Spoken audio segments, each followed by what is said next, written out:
Technical అంశం, చాలా సున్నితమైన అంశం. దయచేసి నేను ఒకవేళ ఏమైనా తప్పు మాడితే క్షమించాలి. మొట్టమొదట ఇది చాలా ఇంపార్టెంట్. ఇది రాజకీయాలకు అతీతంగా చెప్తున్నది, ఎవరికైనా వర్తిస్తుంది. ఒక తండ్రిగా, ఒక మాజీ పోలీస్ అధికారిగా, అదేవిధంగా ఒక పౌరుడిగా, ఈ పోక్సో కేసులు నేరం జరిగిన తర్వాత వాటి పరిశోధించడం ఎంత ఇంపార్టెంటో, నేరం జరగక ముందు కూడా వాటిని ఆపడం కూడా అంతే ఇంపార్టెంట్. ఇది నా రిక్వెస్ట్ తల్లిదండ్రులకు బీఆర్ఎస్ పార్టీ తరఫున. అదేవిధంగా యంగ్ అడల్ట్స్కు, అంటే జంజీ అంటున్నాం కదా ఇప్పుడు మనం, ఆ యంగ్ అడల్ట్స్, తర్వాత 12 సంవత్సరాలు దాటిన బిడ్డలు ఎవరైతే ఉన్నారో, 12, 11, 10 ఆ వయసులో ఉన్న బిడ్డలు, వాళ్ళ తల్లిదండ్రులకు, అదేవిధంగా ఆ బిడ్డలకు మా ప్రత్యేకమైన రిక్వెస్ట్ బీఆర్ఎస్ పార్టీ తరఫున. మొట్టమొదట 99% పాక్సో కేసుల్లో నేరస్తులు ఎవరంటే బాధితులకు తెలిసిన వాళ్ళే.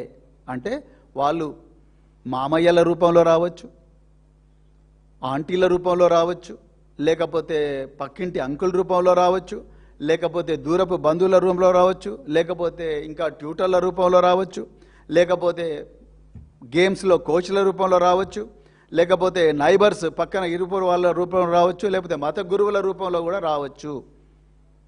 అట్లనే అందరినీ చెడ్డోళ్ళని అంటలేను, కానీ ఒక కన్నేసి ఉంచాలి. పిల్లలను దయచేసి ఒంటరిగా వదలకండి. This is very very important. ఎప్పుడు కూడా వదలకండి. నేను చెప్పాను, ఒక్కసారి దాడి జరిగితే 30 సంవత్సరాలు 40 సంవత్సరాలకు కూడా మర్చిపోలేని పరిస్థితి ఉంటుంది. వాళ్ళు సైకలాజికల్ కథమైపోతారు. ఆ పరిస్థితి రాకూడదంటే పిల్లలను, వాళ్ళు ఎవరితో తిరుగుతున్నారు, వాళ్ళ దగ్గరికి ఎవరెవరు వస్తున్నారు అనేది ఒక కన్నేసి ఉంచాలి. ఈ దొంగలు ఎవరైతే, దుర్మార్గులు, ఈ కామాంధులు ఎవరైతే ఉన్నారో వాళ్ళు ఎలాంటివి ఎన్నుకుంటారంటే పాఠశాలలో ఒంటరి ప్రదేశాలు, లేకపోతే పార్టీలు జరుగుతుంటే అక్కడ మూలలు, లేకపోతే ట్యూషన్ కేంద్రాలు, లేకపోతే క్రీడా కేంద్రాలు, ఇంకా రకరకాల ప్రాంతాలు ఎక్కడైతే ప్రైవసీ ఉంటుందో ఆ ప్రైవసీ ఉన్న ప్రాంతాల్లోనే వీళ్ళు జనరల్గా ఆపరేట్ చేస్తుంటారు. అదేవిధంగా ఇక దీనికి ఒక టెక్నిక్ ఉంది, ఇది బాగా గుర్తుపెట్టుకోవాలి మీరు తల్లిదండ్రులు, అదేవిధంగా యంగ్ అడల్ట్స్. దీన్నే గ్రూమింగ్ టెక్నిక్ అంటారు. చాలా ఇంపార్టెంట్. ఇది అంతర్జాతీయంగా గుర్తించబడ్డ టెక్నిక్, ఈ గ్రూమింగ్ టెక్నిక్. ఈ నేరస్తులు గ్రూమింగ్ టెక్నిక్ ద్వారా ఈ మైనర్ బాలికలకు కానీ మైనర్ బార్ల దగ్గర అవుతారు. ఏంటి గ్రూమింగ్ టెక్నిక్? గ్రూమింగ్ టెక్నిక్ ఏంటంటే వల్నరబుల్ పిల్లలను గుర్తిస్తారు. వల్నరబుల్ పిల్లలు అంటే ఎవరు? ఇంట్లో ఇద్దరు తల్లి తండ్రి ఉన్నారు, వాళ్ళిద్దరు ఎప్పుడు కొట్లాడుకుంటా ఉన్నారు. తండ్రి లేడు, తల్లి ఉంది, తల్లి లేడు, తండ్రి ఉంది, లేకపోతే సపరేట్ అయిపోయి ఉన్నారు, లేకపోతే ఇద్దరు కూడా ఇంటికి రాగానే మొబైల్ ఫోన్స్, ఆఫీస్ పనులు అవన్నీ చేస్తూ ఉన్నారు. పిల్లలు మమ్మీ డాడీ ఆడుకుందాం, నాకు కథ చెప్పు, అవి చెప్పు, ఇవి చెప్పు అంటే నాకు ఏదైనా వంట చేసి ఇవ్వవా మమ్మీ, లేకపోతే నాకు హోంవర్క్లో హెల్ప్ చేయమంటే నాకు ఇదంతా కాదు, నాకు మనసు మమత సీరియల్ ఇంపార్టెంట్, లేకపోతే డాక్టర్ బాబు సీరియల్ ఇంపార్టెంట్, లేకపోతే ఇంకేవో ఇంపార్టెంట్ అని చెప్పి వాళ్ళ ప్రపంచంలో వాళ్ళు తల్లిదండ్రులు ఉంటే ఈ పిల్లలు ప్రేమ కోసం వెంపర్లాడతారు. లేకపోతే తల్లిదండ్రులు కొడతారు పిల్లలు, తండ్రి తాగొస్తాడు, దనదన కొడతాడు. సో మదర్ కాపాడుకుంటే పర్లేదు, మదర్ కాపాడుకోకపోతే వీళ్ళు ఆ రక్షణను ఇంకో దగ్గర నుంచి ఎక్స్పెక్ట్ చేస్తారు. ఆ ఇంకొక దగ్గర నుంచి ఎక్స్పెక్ట్ చేసే సమయంలోనే వల్నరబిలిటీ మొదలవుతుంది. సో మొట్టమొదట టార్గెట్ని సెలెక్ట్ చేసుకుంటారు, ఎవరు? Vulnerable children. రెండవది, ఈ పిల్లల మీద నమ్మకాన్ని సంపాదిస్తారు. ఎవరు? ఈ నేరస్తులు.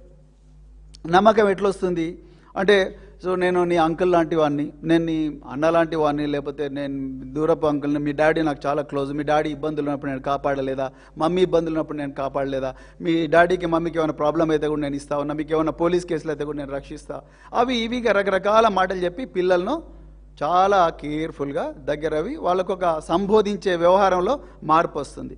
ఇక మూడవది, అవసరాలు తీర్చడం.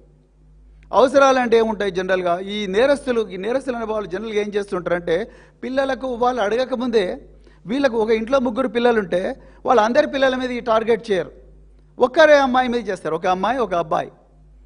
జనరల్గా majority of the victims of sexual violence are young girls. So ఈ ఒకటే అమ్మాయి మీద ఫోకస్ చేస్తారు. ఒకే అమ్మాయి మీద ఫోకస్ చేసి ఆ అమ్మాయికే, ఇంట్లో 3 ఉన్నా కూడా ఆ అమ్మాయికి, 2 ఉన్న ఆ అమ్మాయికే ఎక్కువగా గిఫ్ట్స్ ఇస్తారు. గిఫ్ట్స్ ఆర్డినరీ గిఫ్ట్స్ కాదు, కాస్ట్లీ గిఫ్ట్స్ ఇస్తారు, మంచి డ్రెస్సులు తీసుకొస్తారు. అదేవిధంగా అప్పుడప్పుడు పాకెట్ మనీ ఇస్తారు, మమ్మీ ఇవ్వట్లేదు కదా నేను ఇస్తాను, అమ్మ అంకుల్ పర్లేదమ్మా అని చెప్పి ఇస్తారు. అదేవిధంగా ఫోన్స్ ఇస్తారు. ఇప్పుడు ఫోన్స్, ఇన్స్టాగ్రామ్ చూడాలని యంగ్ జనరేషన్కి చాలా ఉంటుంది, స్నాప్చాట్లో చాట్ చేయాలని ఉంటుంది, అదేవిధంగా ఫోటోలు తీసుకోవాలని ఉంటుంది, సెల్ఫీలు తీసుకొని వాళ్ళ వాట్సాప్ స్టేటస్ పెట్టుకోవాలని ఉంటుంది, ఇంకా రకరకాల యాప్స్ అనమాట. ఈ యాప్స్లో పెట్టుకోవాలంటే మంచి మొబైల్ ఫోన్ కావాలి, దానికి కెమెరా ఫెసిలిటీ ఉండాలి. సో ఇప్పుడు కెమెరాలో అద్భుతమైన కెమెరా ఫెసిలిటీ ఫోన్స్ వస్తున్నాయి, వీళ్ళ దగ్గర డబ్బు ఉండదు. అలాంటప్పుడు ఈ పక్కింటి అంకుల్ వస్తాడు, లేకపోతే పక్కింటి భయ్యా వస్తాడు, వచ్చి ఇతను నా దగ్గర డబ్బులు ఉన్నాయి తీసుకో అని చెప్పేసి ఈ ఫోన్ తీసుకో, మంచి ఫోన్ కొనుక్కోమ్మా, పర్లేదు మా ఇంట్లో 2 ఉన్నాయి, ఇది ఒకటి తీసుకో అంటారు. పిల్లలు ఏమున్నది, అమాయకులు, మైనర్ బాలికలు ఎట్లుంటారు, వాళ్ళకి ఆ మెచ్యూరిటీ ఉండదు. సో అందుకొరకు ఈ ఎమోషనల్ నీడ్ ఫీల్ చేస్తారు. తల్లిదండ్రులు కొనిచ్చే పరిస్థితి ఉండదు, సో పక్కన వీడు పోనిస్తాడు. సో కొనిచ్చిన వెంటనే ఆ పిల్లలు ఆ ఫోన్ దాచిపెట్టుకుంటారు, దాన్ని వాడుకుంటారు. అంటే సో రిలేషన్షిప్ కొంచెం కొంచెం స్ట్రెంథన్ అవుతుంది. దాని తర్వాత స్లోగా ఐసోలేట్ చేస్తారు. ఎవరి నుంచి ఐసోలేట్ చేస్తారు? సిబ్లింగ్స్ నుంచి ఐసోలేట్ చేస్తారు. ఇంట్లో 2 పిల్లలు ఉంటే ఆ అమ్మాయిని స్లోగా వీళ్ళ వైపు ఎమోషనల్గా బ్లాక్మెయిల్ చేస్తారు. చేసి స్లోగా తల్లిదండ్రులకు వ్యతిరేకంగా మాట్లాడడం మొదలెడతారు. మాట్లాడి చూడు నేను ఇంత చేస్తున్నా, నాలాగా మీ మమ్మీ డాడీ చూస్తున్నారా నేను అని చెప్పి స్లోగా పిల్లలను తల్లిదండ్రులకు వ్యతిరేకంగా ట్రైన్ చేస్తారు. అదేవిధంగా దాని తర్వాత స్లోగా అప్పుడప్పుడు తాకరాని చోట తాకుతారు. అది యాక్సిడెంటల్గానే కనిపిస్తుంది, కానీ ప్లాన్ ప్రకారం చేసే వ్యవహారం అది. యాక్సిడెంటల్గా ఉంటుంది కానీ సో ఆ అమ్మాయికి అర్థమైపోతుంది, కానీ ఇది ఈయన యాక్సిడెంటల్గా చేసినట్టు ఉంటుంది. అది స్లోగా హద్దులు దాటి ప్రవర్తించడం మొదలవుతుంది. దాని తర్వాత నెక్స్ట్ చివరిగా ఏం చేస్తాడంటే ఈ గ్రూమింగ్ టెక్నిక్లో ఈ విషయాలు దయచేసి ఎవరికి చెప్పకు, ఇది మన ఇద్దరి మధ్యలో ఉండాలి అంటాడు. అర్థమవుతుందా? సో ఈ విధంగా ఒక 3, 4, 5 దశలలో చాలా కేర్ఫుల్గా అఫెండర్స్ విక్టిమ్స్ను ట్రైన్ చేస్తారు, బ్లాక్మెయిల్ చేస్తారు. బ్లాక్మెయిల్ చేసి వాడిని లోబరుచుకుంటారు. మన తెలుగులో అయితే లోబరుచుకుంటారు అంటారు. సో ఆ విధంగా లోబరుచుకొని వాళ్ళని ఎక్స్ప్లాయిట్ చేస్తారు. ఆ పిల్లలకి ఏమీ తెలియదు. సో మరి తల్లిదండ్రులు ఎట్లా గుర్తుపట్టాలి ఇవన్నీ కూడా? దానికి నా దగ్గర కొన్ని విషయాలు అంటే టెల్ సైన్స్ ఉన్నాయి, అవి నేను మీకు చెప్పాలనుకుంటున్నా. ఒక వ్యక్తి ఎవరైనా మన ఇళ్లలోకి పిల్లల దగ్గరకు వచ్చి 3 అమ్మాయిలను సమానంగా చూడకుండా ఒకటే అమ్మాయిని చూస్తున్నాడంటే మీ యాంటెన్నా అప్ కావాలి, అంటే మీ ఒళ్ళంతా కళ్ళు పెట్టుకోవాలి, అప్రమత్తంగా ఉండాలి తెలుగులో చెప్పాలంటే. అదేవిధంగా ఈ వ్యక్తి పదే పదే ఆ పిల్లలతో ఒంటరిగా గడపడానికి ప్రయత్నం చేస్తాడు. Never allow your children to stay alone with strangers. ఇద్దరు ఉండండి, కానీ ఒక్కరిని మాత్రం పిల్లలతో ఎప్పుడు దయచేసి పెట్టకండి. వాళ్ళు ఎంత క్లోజ్ అయినా పర్లేదు, బట్ కీడెంచి మేలెంచాలనేది మనం అనుకుంటున్నాం. తర్వాత అదేవిధంగా మీ తల్లిదండ్రులు మిమ్మల్ని అర్థం చేసుకోవట్లేదు, కానీ నేను మాత్రం బాగా అర్థం చేసుకుంటున్నాను మళ్ళీ మళ్ళీ చెప్తున్నాడని మీ అమ్మాయి ఎప్పుడైనా అబ్బాయి కానీ మీతోని ప్రైవేట్గా చెప్తే దయచేసి జాగ్రత్తగా ఉండండి. అదేవిధంగా ఎప్పుడు కూడా కౌగిలింతలు చేస్తూ లేకపోతే ఒళ్ళో కూర్చోబెట్టుకొని, అంటే మనం పిల్లల దగ్గర మన మీద కూర్చోబెట్టుకుంటే ల్యాప్లో కూర్చోబెట్టుకొని ప్రతిసారి కూడా అలా చేస్తున్నాడంటే తల్లిదండ్రులు అలాంటి వ్యక్తుల పట్ల చాలా చాలా అప్రమత్తంగా ఉండాలి. అదేవిధంగా మాట్లాడే భాషలో కూడా చాలా మార్పు వస్తుంది. ఎప్పుడైనా ఈ కామాంధులు ఏం చేస్తారు, పిల్లలతో మాట్లాడుతున్నప్పుడు ఈ రొమాంటిక్ లాంగ్వేజ్ వాడతారు. వాళ్ళ శరీరాల్లో వస్తున్న మార్పులు జనరల్గా ప్యూబర్టీ అయిన తర్వాత బాడీలో చాలా చేంజెస్ వస్తాయి. సో ఈ బాడీలో వస్తున్న చేంజెస్ను ఓపెన్గా కామెంట్ చేస్తూ ఆ లాంగ్వేజ్ను రొమాంటిక్ లాంగ్వేజ్గా వాడితే డెఫినెట్గా ఏదో ఒక రోజు ఆ వ్యక్తి ఈ పిల్లలను ఎక్స్ప్లాయిట్ చేస్తాడు అని చెప్పి మీరందరూ కూడా దయచేసి గుర్తుపెట్టుకోవాలి. అదేవిధంగా ఇప్పుడు సెల్ ఫోన్స్ వచ్చినాయి కాబట్టి మన కొత్త టెక్నిక్, నువ్వు నేను ఇద్దరం కలిసి ఒక సెల్ఫీ తీసుకుందాం కానీ దాన్ని స్టేటస్లో పెట్టకు అంటాడు. జాగ్రత్తగా గుర్తుపెట్టుకోండి, మీ స్నాప్చాట్లో షేర్ చేయొద్దు అంటాడు, ఇన్స్టాలో పెట్టుకోవద్దు, కానీ మనిద్దరమే షేర్ చేసుకుందాం అంటారు. చాలా డేంజరస్ ఈ బిహేవియర్. పిల్లలు ఇవన్నీ మనకు చెప్పాలి. సో పిల్లలు ఎప్పుడైతే వాళ్ళు రియలైజ్ అవుతారు ఈ దాడి జరుగుతుంది అని, వాళ్ళు సడన్గా వాళ్ళ బిహేవియర్లో మార్పు వస్తుంది. తల్లిదండ్రులుగా ఆ బిహేవియర్ను మనం గమనించాలి. ఏ మార్పు వస్తుంది? సడన్గా పిల్లలు ఒంటరిగా ఉండిపోతారు. అంతవరకు కలుపుకోలుగా తిరిగిన పిల్లలందరూ కూడా ఒంటరిగా మారిపోతారు. మూడ్ స్వింగ్స్ వచ్చేస్తాయి సడన్గా. అప్పుడే నవ్వుతారు, అప్పుడే ఏడుస్తారు, అప్పుడే కోపం అవుతారు. సో అదేవిధంగా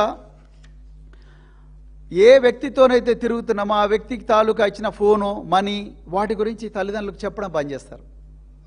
గిల్టీ ఫీలింగ్ వచ్చేస్తుంది, లేకపోతే భయం వచ్చేస్తుంది. వాడు ఏం చేస్తాడు? చాలా కేసుల్లో మేము చూసాము. వాడంటే పిచ్చి పిచ్చిగా భయపడిపోతారు పిల్లలు. రాత్రి కళల్లో వస్తారు, పీడ కళల్లో, దాన్ని నైట్ మేర్స్ అంటాం మనం. అదేవిధంగా ఆ పక్క మీదనే, బెడ్ మీదనే యూరిన్ పోసుకోవడం, యూరినేట్ చేయడం. సో ఇవన్నీ కూడా భయంతో చేస్తూ ఉంటారు, నిద్రలోనే కలవరిస్తూ ఉంటారు. ఈ బిహేవియర్ వచ్చిందంటే డెఫినెట్గా వాళ్ళు ఎక్కడో దగ్గర ఈ దాడికి గురవుతున్నట్టుగా మనం గమనించాలి. అదేవిధంగా ఈ డబ్బు, ఫోన్లు, ఎక్స్పెన్సివ్ గిఫ్ట్స్ ఏవైతే ఇచ్చారో ఆ గిఫ్ట్స్ని పిల్లలు దాచిపెట్టుకుంటారు ఈ తల్లిదండ్రులు తెలియకుండా. ఎందుకంటే మా మమ్మీకి తెలిస్తే ఏమంటుందో అని చెప్పేసి, మా డాడీకి తెలిస్తే ఏమంటుందో అని చెప్పేసి. ఆ విధమైన బిహేవియర్ మీ లోపల అంటే మన పిల్లల లోపల కనిపిస్తుంది అంటే మనం వెంటనే శంకించాల్సిన అవసరం లేదు, కానీ వాటిని ప్రశ్నించాలి, పిల్లలను కన్ఫ్రంట్ చేయాలి, ప్రేమగా లాలించి కన్ఫ్రంట్ చేయాలి అనేది చాలా చాలా ఇంపార్టెంట్. అదేవిధంగా అంతకుముందు పిల్లలు చాలా కలుపుకోలుగా ఒకరింట్లోకి వెళ్తూ ఉంటారు, లేకపోతే ఒక షాప్కి వెళ్తూ ఉంటారు, లేకపోతే ఒక వ్యక్తి దగ్గర పోయి మాట్లాడుతూ ఉంటారు. కానీ ఇప్పుడు సడన్గా వాళ్ళకి ఆ దాడి జరిగిన విషయం తెలిసే వరకే, అమ్మో వీడి దగ్గరికి పోతే మాత్రం నా బతుకు ఖతమైపోతుంది అని చెప్పేసి పిల్లలు వాడంటేనే భయపడతారు, ఆ ఇంట్లోకి పోవాలంటేనే భయపడతారు. ఆ ఇంట్లోకి పోవాలంటే ఆ వ్యక్తి పేరు తీస్తేనే భయపడిపోతారు, చాలా దూరం అయిపోతారు. సో ఆ విధంగా అవసరం అనుకుంటే ఎక్స్ట్రీమ్ కేసెస్లో చేయి కోసుకుంటారు, ఆత్మహత్యాయత్నం కూడా చేస్తారు పిల్లలు. అంత సీరియస్గా ఈ వ్యవహారం ఉంటుంది. అందుకొరకు ఇవన్నీ కూడా చాలా ఇంపార్టెంట్గా మనం గమనించాల్సిన అవసరం ఉన్నది. ఇక అన్నిటికన్నా ముఖ్యంగా ఏంటంటే, నేను తల్లిదండ్రులకు ప్రత్యేకంగా మళ్ళీ రిపీట్ చేస్తున్నది ఏంటంటే, పిల్లలు ఈ జరుగుతున్న విషయాలన్నీ కూడా మీకు చెప్పే సైకలాజికల్ సేఫ్టీ, మళ్ళీ రిపీట్ చేస్తున్నాను, సైకలాజికల్ సేఫ్టీ, మనోబలాన్ని, స్వేచ్ఛను మనము ఇవ్వాలి. If you see something, do something, tell someone. మళ్ళీ రిపీట్ చేస్తున్నాను, if you see something, say something, tell someone. That someone could be your friend. ఈ ఖమ్మం కేసులో అయితే ఆ అమ్మాయి మామయ్య, ఆ మామయ్యకు ఈ విషయాలు కొంత ఆ వ్యక్తి వాళ్ళ తల్లి ఆ మామయ్యతో షేర్ చేసుకున్న తర్వాత అతను పోలీసులతో అంతా షేర్ చేసుకోవడం, ఇవన్నీ తెలుసు. అంటే ఎవరో ఒక క్లోజ్గా ఉండే వ్యక్తికి తప్పకుండా ఈ విషయాలు షేర్ చేసుకోవాలి. అంతకుముందు మనం ఇంతకుముందు పేట్ బషీరాబాద్ పోక్సో కేసులో ఆ బాధితురాలు తన తల్లితో షేర్ చేసుకున్నది. సో అదేవిధంగా ఈ విషయాలు మనతో పిల్లలు షేర్ చేసుకునే విధంగా మనము వాళ్ళకి సైకలాజికల్ సేఫ్టీ ఇవ్వాలి. ఇవ్వకపోతే మాత్రం ఆ నేరం కంటిన్యూ జరుగుతూనే ఉంటుంది. పిల్లలు ఏదైనా ఎక్స్ట్రీమ్ కేసెస్లో ఏదైనా అఘాయిత్యానికి కూడా పాల్పడే ప్రమాదం ఉన్నది. అందుకొరకు దీని గురించి చాలా చాలా జాగ్రత్తగా తల్లిదండ్రులు ఉండాలి. పిల్లలకు ఈ విషయాలన్నీ కూడా, ఇప్పుడు నేను చెప్పిన విషయాలన్నీ కూడా పిల్లలతో ఓపెన్గా చర్చించాలి. ఇక తెలంగాణలో